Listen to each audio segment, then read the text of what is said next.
예, 이제 오늘 말씀입니다. 129번부터 131번.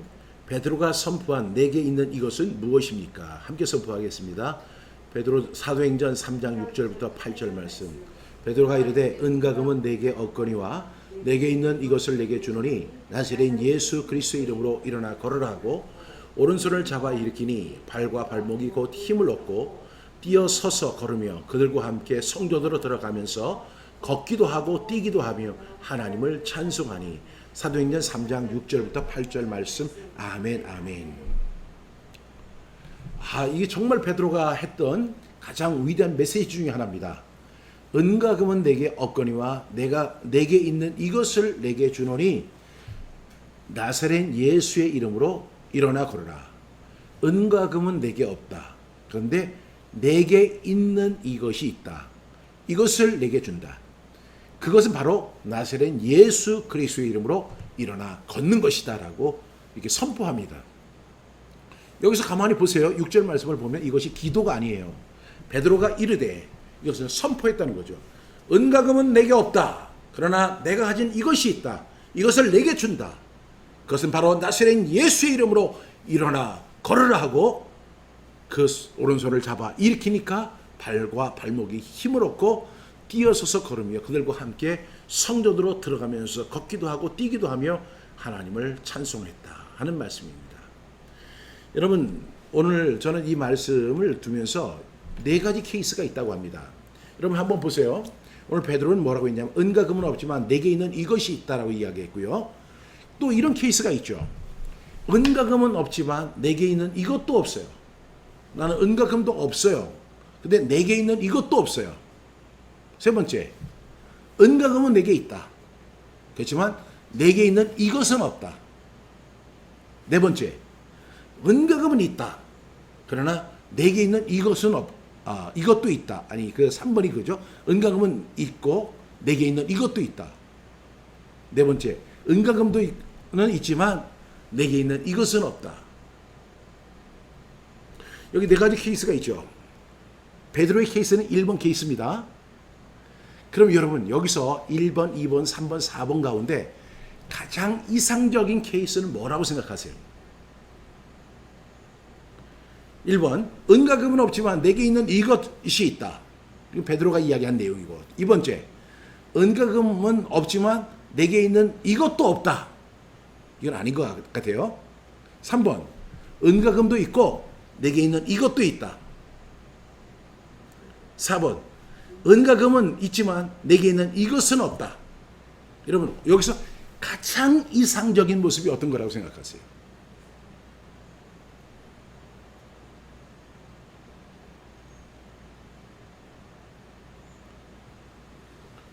제가 이 네 가지 케이스를 여러분에게 소개하는 이유는요. 제가 오늘 저와 여러분이 함께 베드로의 설교를 함께 나누려고 하는데 왜 제가 베드로의 설교를 나누냐면 우리 이학년 사모님은 3번이라고 하셨어요. 네.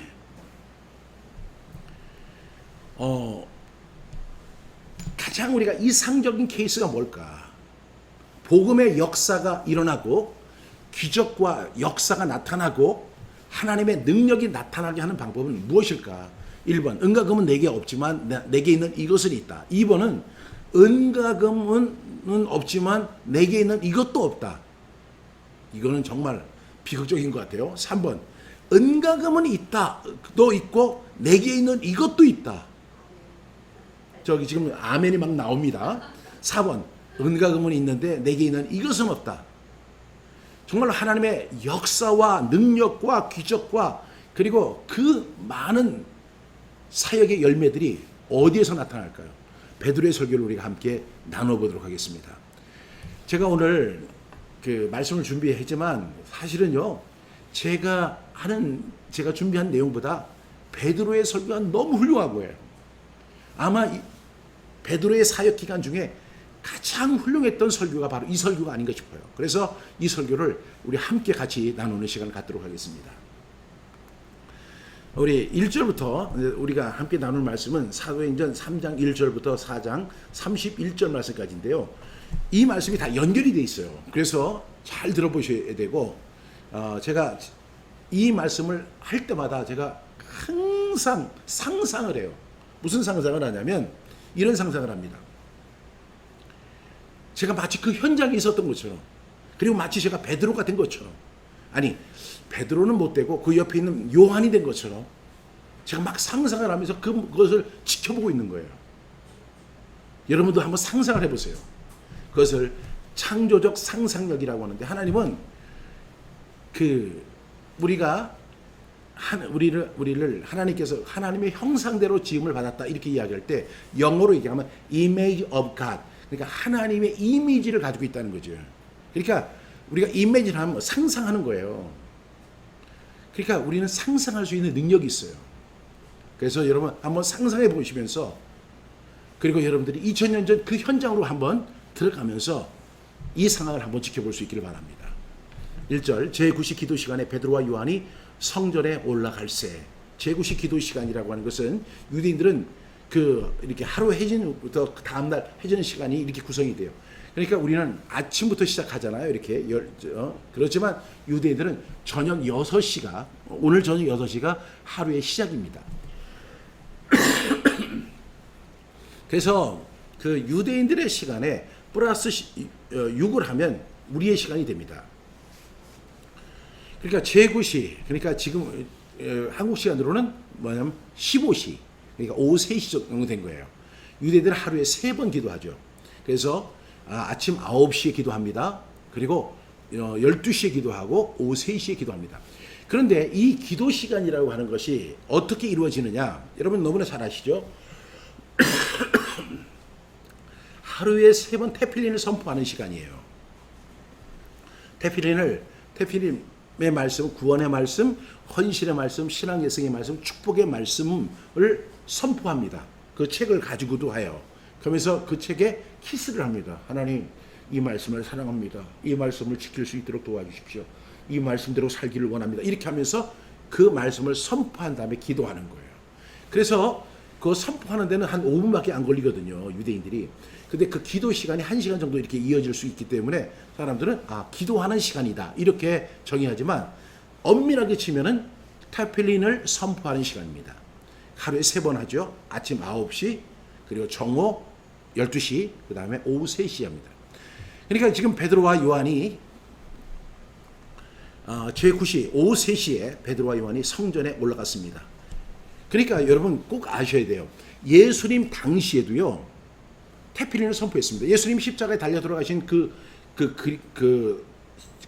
당시의 사진을 보면 그 당시에 있던 제자들도 테필린을 착용하고 있었음을 볼 수가 있어요.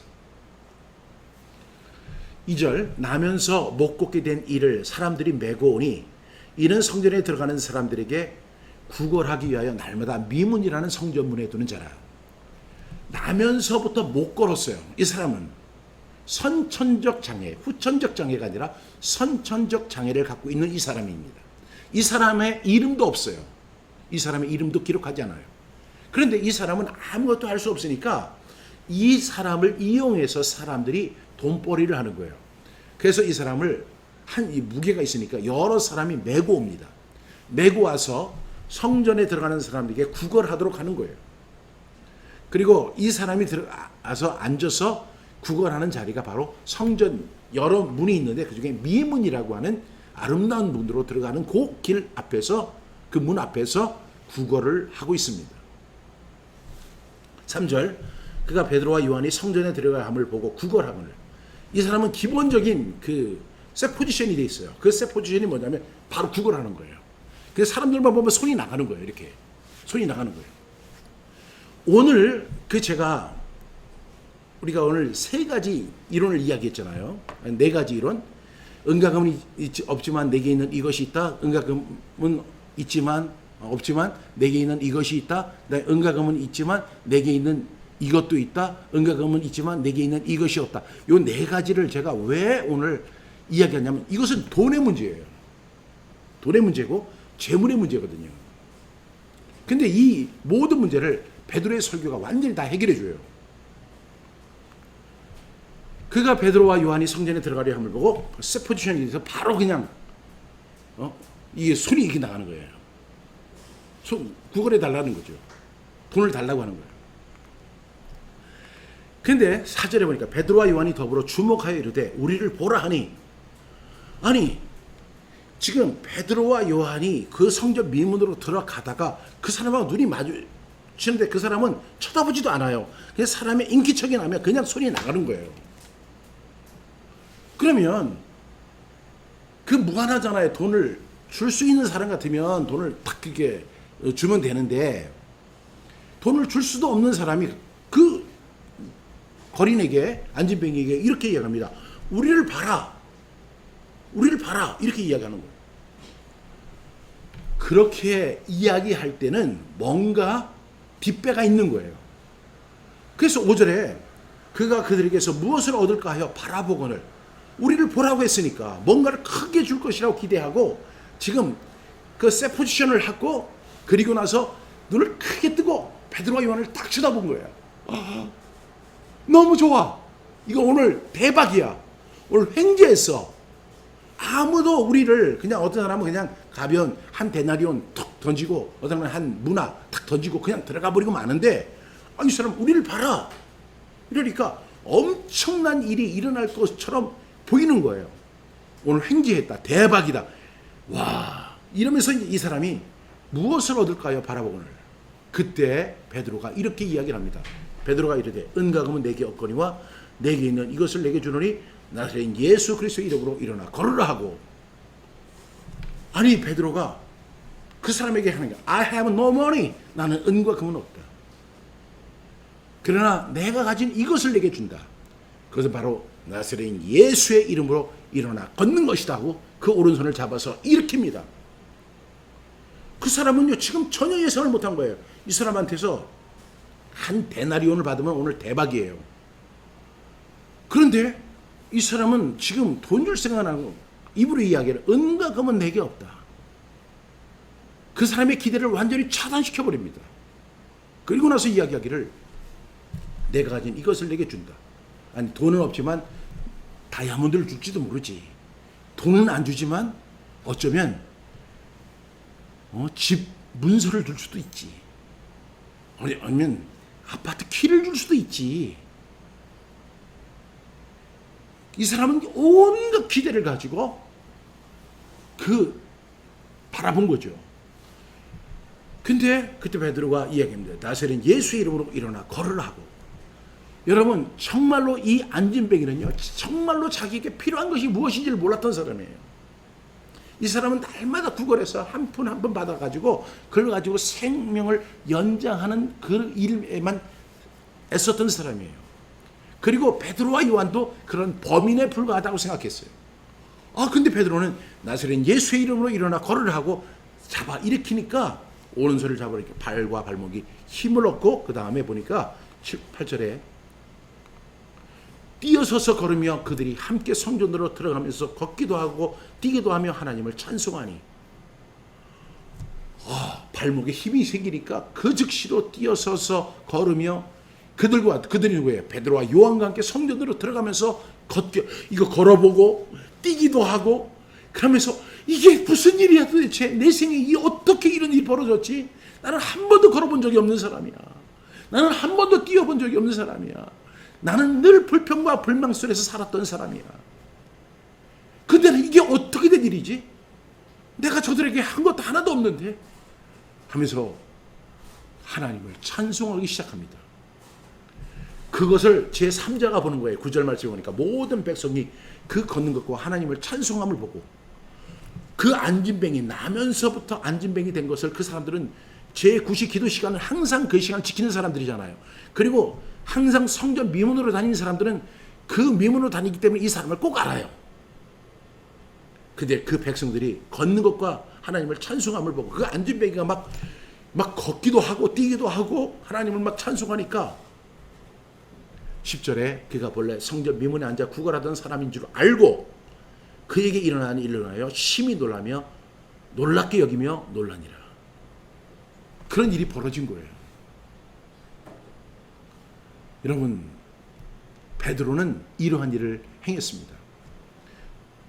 그가 본래 성전 미문에 앉아 구걸하던 사람인 줄 알고 그에게 일어난 일로 심히 놀라면 놀랍게 여기며 놀라니라. 11절에 나은 사람이 베드로와 요한을 붙잡으니 모든 백성이 크게 놀라며 달려나와 솔로몬의 행각이라 불리는 행각에 모이거늘.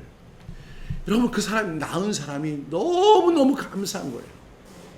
그래서 베드로와 요한을 붙잡고 너무 감사합니다, 너무 감사합니다 하니까 사람들이 다 직감을 했어요.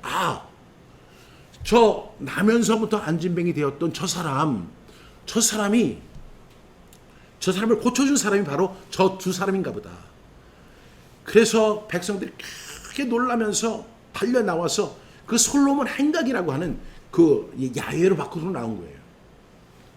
12절에 베드로가 그때부터 설교를 시작합니다. 잘 들어보세요. 설교가 베드로의 가장 위대한 설교이고, 우리도 이 설교를 암송하면 좋아요. 왜냐하면 이대로 복음 전해도 손색이 하나도 없어요. 12절에 베드로가 이것을 보고 백성에게 말하되 이스라엘 사람들아, 왜 놀랍게 여기느냐? 우리 개인의 경건과 권능과 경건으로 이 사람을 걷게 한 것처럼 왜 우리를 주목하느냐? 사람들이 베드로와 요한을 막 주목한 거예요. 온갖 스포트라이트가 지금 베드로와 요한에게 지금 비치니까 우리의 개인의 권능과 경건으로 이 사람을 일으킨 것이 아니다. 이렇게 이야기하면서 왜 우리를 주목하느냐? 13절에 보니까 그때부터 설교가 시작됩니다. 아브라함과 이삭과 야곱의 하나님 곧 우리 조상의 하나님이 그의 종 예수를 영화롭게 하셨느니라. 너희가 그를 넘겨주고 빌라도가 놓아주기를 결의한 것을 너희가 그 앞에서 거부하였으니. 유대인들이 그렇게 했죠. 엄청난 죄를 저지른 거예요. 너희가 거룩하고 의로운 일을 거부하고 도리어 살인한 사람을 놓아주기를 구하였다는 거예요. 바나바라고 하는 최대 흉악범이 있었어요. 연쇄살인범이 있었다고요. 그 연쇄살인범을 갖다 살려주고 정말로 거룩하고 의로운 예수 그리스도를 십자가에 못 박게 하소서, 십자가에 못 박게 하소서, 그 핏값은 우리와 우리 후손들이 받겠습니다. 이렇게 얘기했던 사람들이에요. 여러분, 사람들이 얼마나 무지합니까? 이 군중심리라는 거요, 대단한 것 같지만 IQ가 80밖에 안 되는 거예요. 이 똑똑하다는 사람, 성경을 연구한다는 사람, 하나님을 안다고 하는 사람들이 한 행동들이 바로 요거밖에 안 되는 거예요. 결국 그들이 했던 것이 15절, 생명의 주를 죽였도다. 여러분, 예수님은 생명의 주예요. 주님이에요. 근데 그분을 죽였어요. 그러나 하나님이 죽은 자 가운데서 그를 살리셨으니 우리가 이 일의 증인이라. 이 지금 설교를 들을 때 그 유대인들이 그 상황을 다 기억하고 있잖아요. 이거 오래된 일이 아니거든요. 그리고 정말 그 일에 대해서 지금 자책감도 갖고 있었을 거예요. 그런데 지금 베드로가 너희가 거룩하고 의로운 일을 거부하고 도리어 살인한 사람을 놓아주기를 구하여 생명의 주를 죽였다. 이렇게 그 광장에서 수많은 사람들을 놓고 지금 소리쳐서 설교하는 거예요. 이건 지금 베드로가 어떤 상황이에요? 목숨 걸고 이야기하는 거예요. 이 3번이나 예수님을 부인했던 베드로를 예수님이 네가 나를 사랑하느냐? 네가 나를 사랑하느냐? 네가 나를 사랑하느냐? 함으로 인해서 그의 사명을 다시 회복시켜 주셨고 그의 본래의 자리로 돌아가게 하셨어요. 그리고 정말로 베드로는 이제 예수님이 승천하신 후에 그 유대인들이 그냥 얼마나 무섭습니까? 그 예수님도 죽였는데 베드로 하나 못 죽이겠어요? 그런데 베드로가 이렇게 너희가 거룩하고 의로운 일을 거부하고 도리어 살인한 사람을 놓아주기를 구하여 생명의 주를 죽였다. 막 가슴이 막 찢어지는 것 같은 아주 무서운 설교를 하는 거예요. 그러나 하나님이 그를 죽은 자 가운데서 다시 살리셨으니 우리가 이 일의 증인이다. 그 이름을 믿으러 그 이름이 너희 보고 아는 이 사람을 성하게 했다. 근데 너희가 생명의 주를 죽였는데 그 생명의 주의 이름으로 오늘 너희가 반 이 안진뱅이를 낫게 한 거야. 예수로 말미암아 난 믿음이 너희 모든 사람 앞에서 이같이 완전히 낫게 하였느니라. 이렇게 이야기합니다. 그 안진뱅이를 일으킨 게 뭐라고요? 내게 있는 이것이 뭐라고 했죠? 예수 그리스도의 이름이에요.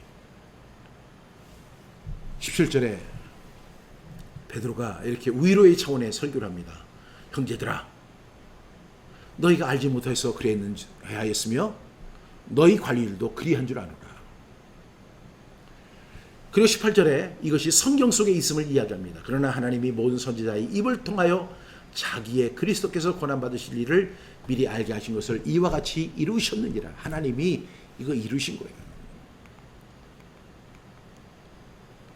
그러므로 너희가 회개하여 돌이켜 너희 죄 없이 함을 받으라. 이같이 하면 새롭게 되는 날이 주 앞에서 이를 것이요 또 주께서 너희를 위하여 예정하신 그리스도 곧 예수를 보내시리니 하나님이 영원 전부터 거룩한 선지자들의 입을 통하여 말씀하신 바 만물을 회복하실 때까지는 하늘이 마땅히 그를 받아들이라.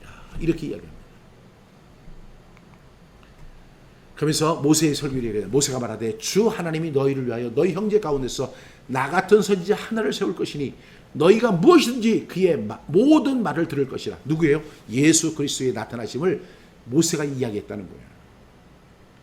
누구든지 그 선지자의 말을 듣지 아니하는 자는 백성 중에서 멸망받으려 하였고 또한 사무엘 때부터 이어 말한 모든 선지자도 이때를 가리켜 말하였느니라.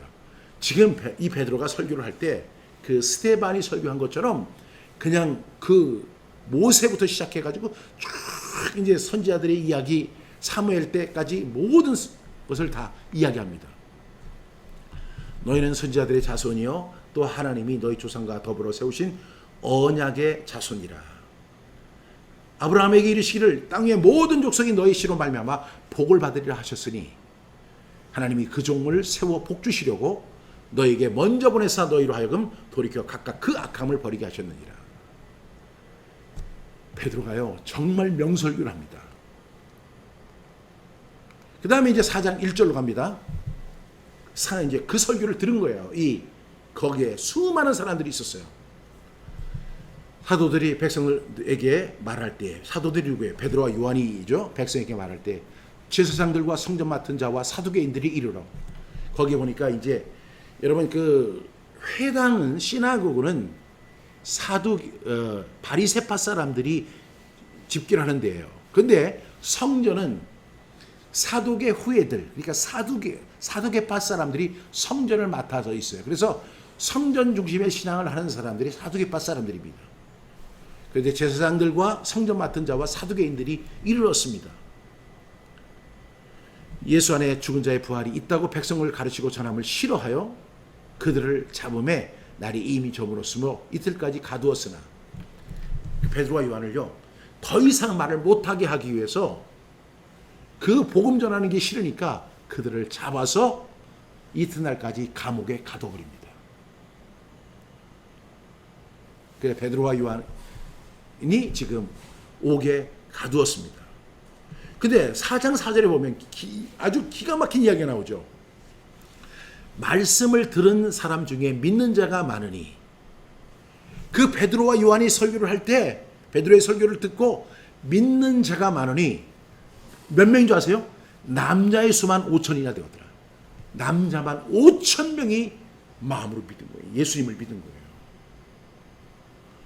그러면 그 자리에 남자들만 있었을까요? 아니요. 여자들도 있었을 거예요. 어른들만 있었을까요? 아이들도 있었을 거예요. 우리가 일반적으로 통계적으로 그냥 본다면 적어도 15,000명 이상이 어떻게 했어요? 예수님을 믿게 된 거예요. 무엇을 듣고? 말씀을 듣고. 이런 역사가 일어나게 됩니다. 이제 자기들이 회의를 합니다. 6절 대제사장 안다스와 가야바와 요한과 알렉산더 및 대제사장의 문중이 다 참여하여 회의를 합니다.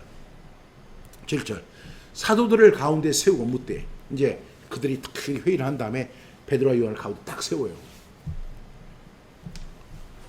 이렇게 질문합니다. 무슨 권세와 누구의 이름으로 이 일을 행하였느냐 이렇게 물어봐요.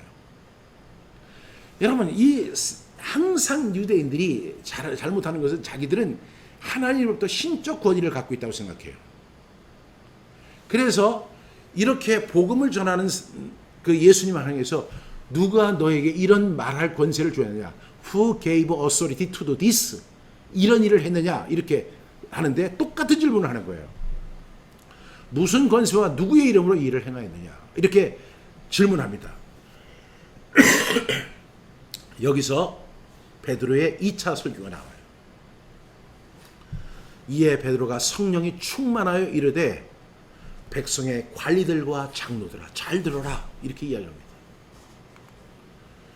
만일 병자에게 행한 착한 일에 대하여 이 사람이 어떻게 구원받느냐고 오늘 우리에게 질문한다면 지금 너는 지금 이렇게 무슨 권세와 누구의 이름으로 이런 일을 했느냐 이렇게 이야기를 하는데 베드로는 오히려 한술 더 떠서 이렇게 이야기하죠. 만일 병자에게 행한 착한 일에 대하여 이 사람이 어떻게 구원을 받았냐고 오늘 나에게 질문한다면 지금 베드로는 이 성전 비문에 앉아있던 이 안진뱅이가 오른손을 잡아 이렇게 나사렛 예수의 이름으로 일어나 걸으라고 잡아 일으키니까 그 발목에 힘을 얻고 걷기도 하고 뛰기도 하고 하나님을 찬양하는 역사가 일어났는데 그 일의 근거가 뭐냐면 10절에 너희와 모든 백성들은 알라. 너희가 십자가에 못 박고 하나님이 죽은 자 가운데 살리신 나사렛 예수 그리스도의 이름으로 이 사람이 건강하게 되어 너희 앞에 섰느니라. 이것은 오직 예수 그리스도의 힘. 너희가 십자가에 못 박고 하나님이 죽은 자 가운데 살리신 나사렛 예수 그리스도의 이름으로 이 사람이 건강하게 되었다. 여러분 보세요. 이 베드로가 설교할 때는 항상 두 가지를 이야기해요. 첫 번째는 뭐냐면 너희가 십자가에 못 박아 죽였다. 그 다음에 두 번째는 하나님이 그를 살리셨다. 부활하신 예수님을 자꾸만 이야기해요. 근데 그것이 신학적인 배경이 있어요. 그게 뭐냐면 예수는 우리 범죄함을 위하여 내어줌이 되고 또한 우리를 의롭다 하시기 위해서 다시 살아나셨느니라. 그러니까 예수는 우리 범죄함 때문에 죽으신 거예요. 다른 각도에서 보면 지금 이 사람들은 그 행위의 주체자들이잖아요. 예수님을 십자가에 못 박아 죽인 사람들이에요. 너희가 십자가에 못 박고 하나님이 죽은 자 가운데서 살리신 나사렛 예수 그리스도의 이름 이렇게 이야기합니다. 예수 그리스도는 두 가지로 설명하죠. 너희가 십자가에 못 박혀 죽인 예수 그리스도 그리고 하나님이 죽은 자 가운데서 살리신 나사렛 예수 그리스도 이렇게 이야기합니다. 이것을 항상 두 개가 공존해야 돼요. 뭐냐면 죄로 인해서 범죄함 때문에 죽는 예수, 그 다음에 의롭게 하시기 위해서 다시 살아나는 예수. 그래서 예수는 우리 범죄함을 위하여 내어줌이 됐어요. 십자가에 내어줌이 됐어요. 또한 우리를 의롭다 하시기 위해서 다시 살아나셨습니다. 부활하신 주님을 이야기하는 거죠. 4장 11절에 이 예수는 너희 건축자들의 버린 돌로서 집 모퉁이의 머릿돌이 되었느니라. 그 4장 12절 유명한 설교가 나오죠. 다른 이로서는 구원을 받을 수 없나니 천하 사람 중에 구원받을 만한 다른 이름을 우리에게 주신 일이 없음이라 하였더라. 우리 4장 12절 같이 선포합니다. 시작. 다른 이로서는 구원을 받을 수 없나니 천하 사람 중에 구원을 받을 만한 다른 이름을 우리에게 주신 일이 없음이라 하였더라. 아멘. 여러분 지금 상상해 보세요. 지금 이 사람들이 참 이 베드로와 요한을 가운데 딱 세우고 그 가야스 안나스 이런 사람들이 쫙 둘러싸 가지고 지금 이 사람들에게 질문을 하는 거예요. 그런데 베드로는 그들을 곁에 두고 지금 설교합니다. 그리고 유명한 이야기를 하죠. 다른 이로서는 구원을 받을 수 없나니 다른 이로서는 구원을 받을 수 없나니 천하 사람 중에 구원을 받을 만한 다른 이름을 우리에게 주신 일이 없음이라 하더라. 4장 13절 그들이 베드로와 요한이 담대하게 말함을 보고 이 사람들 이상한 사람 아니야? 원래 학문이 없는 사람으로 알았는데 저 갈릴리 바다에서 고기 잡던 그 사람들 아니야? 이상히 여기면 또 전에 예수와 함께 있던 줄도 아는 거예요. 그런데 여러분 정말 중요한 사건이 또 하나 있어요. 왜 베드로와 요한이 성전 제9식 기도 시간에 이렇게 들어가다가 성전 미문에 있는 안진뱅이를 하되 우리를 주목해서 봐라. 그러니까 주목해서 봤어요. 그 잡아 일으켰어요. 나사렛 예수의 이름으로 일어나 걸으라 하면서 잡아 일으키니까 걷게 됐어요. 그런데 그것이 뭐예요? 하나님의 역사의 증거입니다. 하나님께서 역사하신 것에 대한 증거예요. 14절에 보면 또 병 나은 사람이 그들과 함께 서 있는 것을 보고 비난할 말이 없는지라. 지금 베드로가 그렇게 설교하는데 이 사람들이 반박할 것이 하나도 없는 거예요.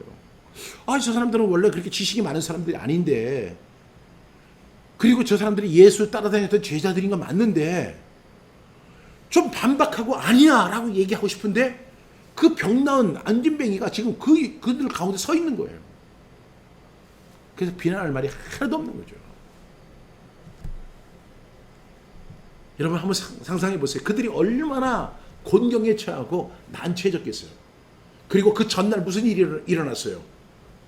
그것은요, 우리는 성전 미문에 있는 안진뱅이가 일으킴을 받았다는 그 사건에 주목하지만 아니요. 그거보다 더 중요한 것은 남자만 5천 명이 예수님을 믿었다는 사실이에요. 이 사건이 그 전날 일어났거든요. 이 사람들이 지금 혼동에 빠졌어요. 그래서 그들이 결국엔 이렇게 합니다. 나가!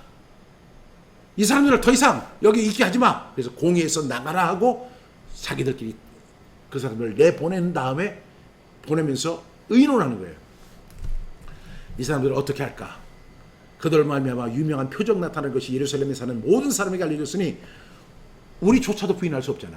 지금 여기 그 안진뱅이가 지금 이렇게 해서 걷기도 하고 뛰기도 하나님을 찬양하는데 우리가 할 수 있는 후속 조치는 딱 하나다.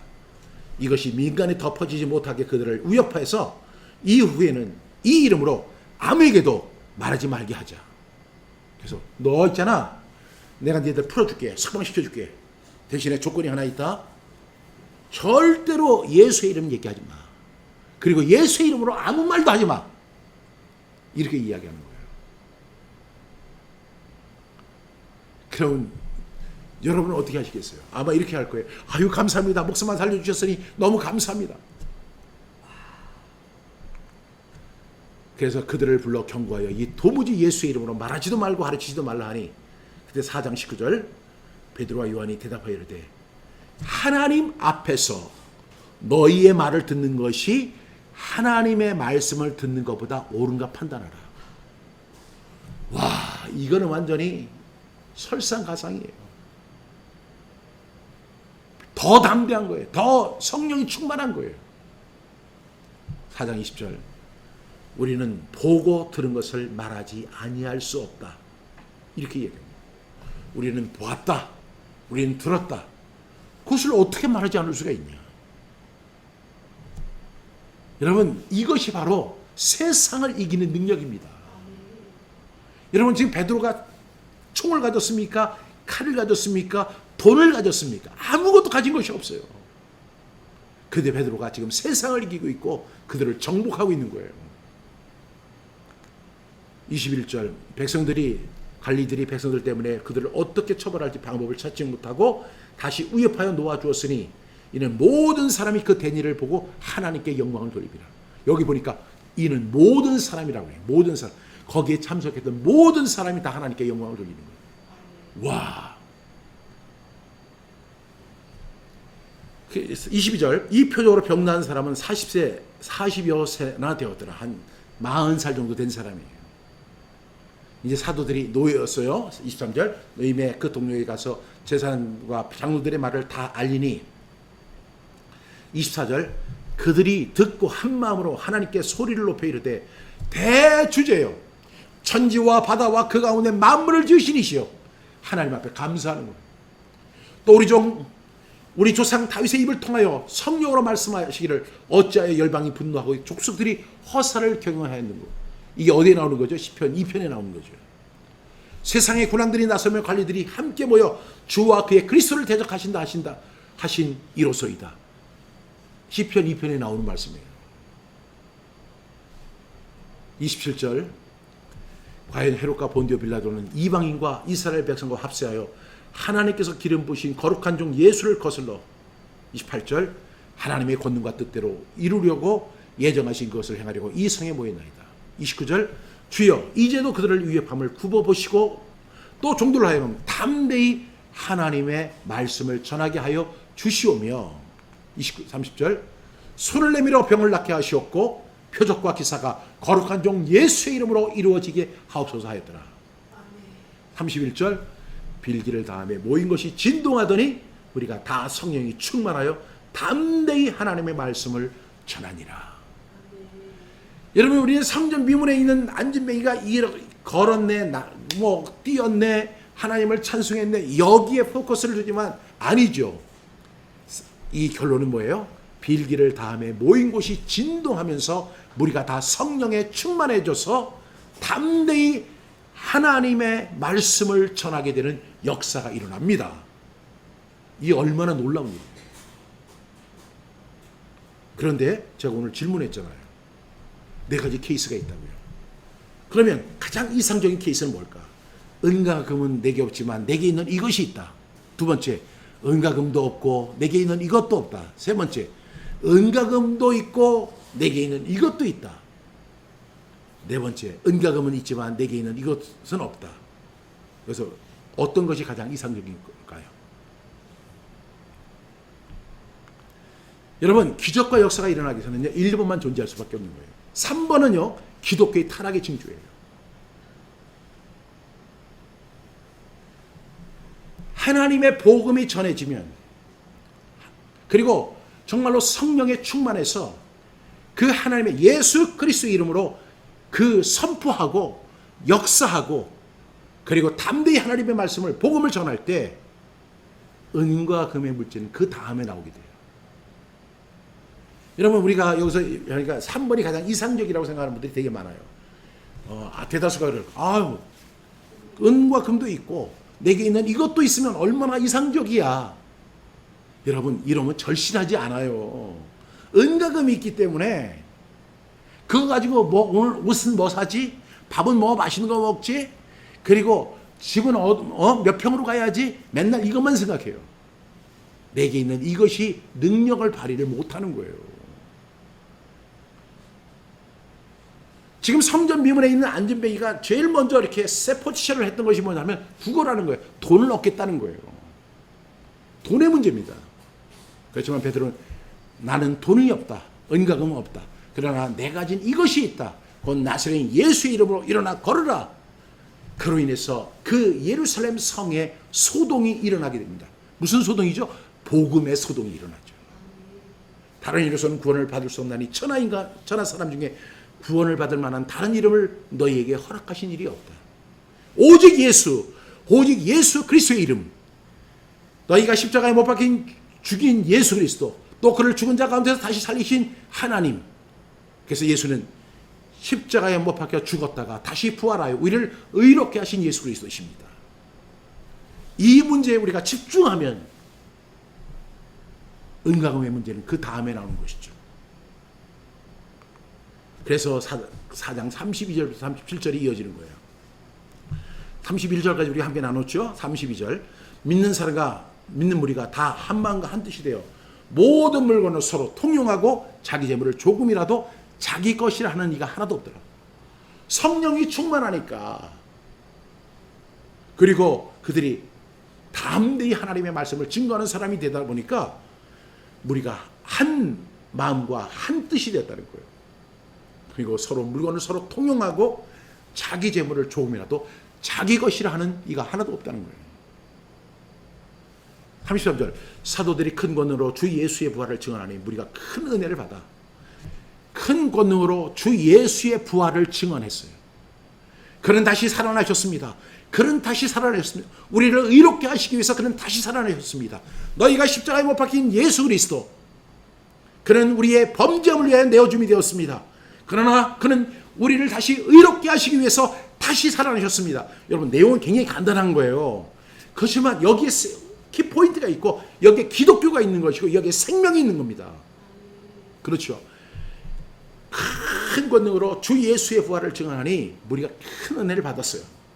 그 다음에 34절에 보니까 그 중에 가난한 사람이 없으니 이런 밭과 집 있는 자를 팔아 그 판 것의 값을 가져다가, 그 다음에 35절, 사도들의 발 앞에 두매 그들이 각 사람의 필요를 따라 나눠주미로라.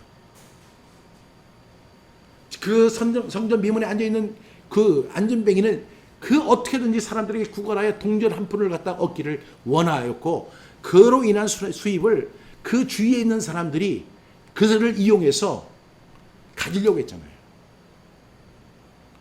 그런데 이 금전적인 문제, 그런데 36절에 보면 바나바라는 사람이 나옵니다. 구브로에서 난 레이족 사람이 있으니 이름은 요셉이라. 사도들이 일컬어 바나바라, 번역하면 위로의 아들이라니. 바나바, 원래 이름은 요셉이에요. 그런데 그 사람을 바나바라 불러요. 그가 밭이 있음에 팔아 그 값을 가지고 사도들의 발 앞에 두니라. 이 바나바는 굉장히 부자였죠. 그래서 그 자기의 재산을 팔아서 사도들의 발 앞에 두는 거예요. 그러면 사도들은 발 앞에 각 사람의 필요에 따라 나눠주는 역사가 일어나는 거예요. 여러분, 이 초대교회 예루살렘에서 있던 소동, 이 복음의 소동은요, 오늘날도 반드시 이루어질 수 있다고 저는 믿습니다. 하나님은요, 이렇게 말씀을 붙들고 나사렛 예수의 이름을 붙들고 나아가는 사람에게 승리를 허락해 주실 줄로 믿습니다. 우리의 지금 상황을 보면 너무 어려운 거예요. 정치적으로도 어렵고 지금 경제적으로 모든 것이 다 어렵습니다. 유가도 올랐고 물가도 오르고 모든 것이 다 경제적으로 너무 어려워 보이고 해결할 기미가 하나도 보이지 않아요. 사회적으로도 그렇고 여러 면에서 우리는 희망이 없어 보입니다. 근데 우리에게 희망이 하나 있어요. 다른 이로서는 구원을 받을 수 없나니 천하 사람 중에 구원을 받을 만한 다른 이름을 우리에게 허락하신 일이 없다. 예수 그리스도의 이름, 예수 그리스도의 이름을 붙잡고 나아가는 거예요. 그래서 33절 말씀같이 사도들이 큰 권능으로 주 예수의 부활을 증언하니 무리가 다 큰 은혜를 받았다는 거예요. 저는 상상해 봅니다. 그 예루살렘에 있었던 그 일, 남자만 5,000명이 예수님을 믿었어요. 여러분, 5,000명이라는 숫자가 어마어마하게 많은 거예요. 예수님도 공생의 기간 중에 5,000명에게 떡 5개, 물고기 2마리 5,000명을 먹이신 적이 있지만 그 5,000명이 다 떠나갔어요. 우리가 붙잡아야 할 것은, 우리의 희망은 나사렛 그리스도 예수예요. 나사렛 예수 그리스도의 이름을 붙잡고 가는 거예요. 이것이 우리에게 지금 증거가 되고 있잖아요. 그래서 우리는 주 예수의 부활, 예수 그리스도는 우리 범죄함을 위하여 내어줌이 되고 또한 우리를 의롭다 하시기 위해 다시 살아나셨느니라. 이 말씀 붙잡고 예수 그리스도의 이름, 나사렛 예수 그리스도의 이름을 붙잡고 나아가면 천하 인간의 구원을 받을 만한 다른 이름 우리에게 주신 적 없어요. 오직 예수의 이름이에요. 이 정치적 문제를 해결할 수 있는 분은 예수 그리스도이십니다. 그리고 우리의 경제적 위기 앞에서 우리가 막 쫄아붙잖아요. 그때도 이 문제를 해결하실 분은 예수 그리스도이십니다. 우리가 이 말씀 붙잡아야 돼요. 여러분, 오늘 우리는 사도행전 3장과 4장을 함께 나누면서 성전 비문에 있던 안지병이부터 시작해서, 그래서 이 초대교회에 있는 성도들이 어떻게 하나님에 대한 확신과 예수 그리스도에 대한 믿음이 그들에게 어떤 영향을 주었고 어떤 각오를 줬고 그들에게 어떤 결과를 주었는지를 분명히 우리는 알 수 있습니다. 여러분, 우리 꼭 저와 여러분이 이렇게 승리하는 저와 여러분 되기를 주님의 이름으로 축복합니다. 네, 오늘 말씀이 사도행전 3장 6절부터 8절 말씀인데요. 다시 한번 우리 한 목소리로 선포하겠습니다. 시작. 베드로가 이르되 은과금은 내게 없거니와 내게 있는 이것을 내게 주노니 나사렛 예수 그리스도 이름으로 일어나 걸으라 하고 오른손을 잡아 일으키니 발과 발목이 곧 힘을 얻고 뛰어서서 걸으며 그들과 함께 성전에 들어가면서 기도하고 뛰기도 하며 하나님을 찬송하니. 사도행전 3장 6절부터 8절 말씀. 아멘 아멘. 욕심이 잉태한 지 죄를 낳고 제가 장성하지 사망을 하니라. 둘 다 고심 타락에서 벗어나게 하옵소서. 영인 사모님, 선생님 예수 이름만 붙잡게 하옵소서. 아멘 아멘. 오늘도 우리가 나사렛 예수 그리스도 이름으로 승리할 수 있기를 바랍니다. 살아계신 주, 살아계신 주, 오늘도 역사하시는 주, 오늘도 우리를 생명으로 이끌어 주시는 예수 그리스도, 그분만을 붙잡고 나아가는, 그럴 때 모든 치유와 회복과 그리고 한국교회의 어려움, 이 모든 문제가 다 해결되는 은혜가 있기를 간절히 축복합니다. 우리 잠시 제가 기도하겠습니다. 참으로 좋으신 하나님, 은과 금은 내게 없지만 내가 가진 이것을 내게 주노니, 내가 가진 이것을 내게 주노니 곧 나사렛 예수의 이름으로, 곧 나사렛 예수의 이름으로 우리가 승리하는 우리 모두가 되게 하여 주옵소서. 예수님의 이름으로 감사 기도합니다. 아멘.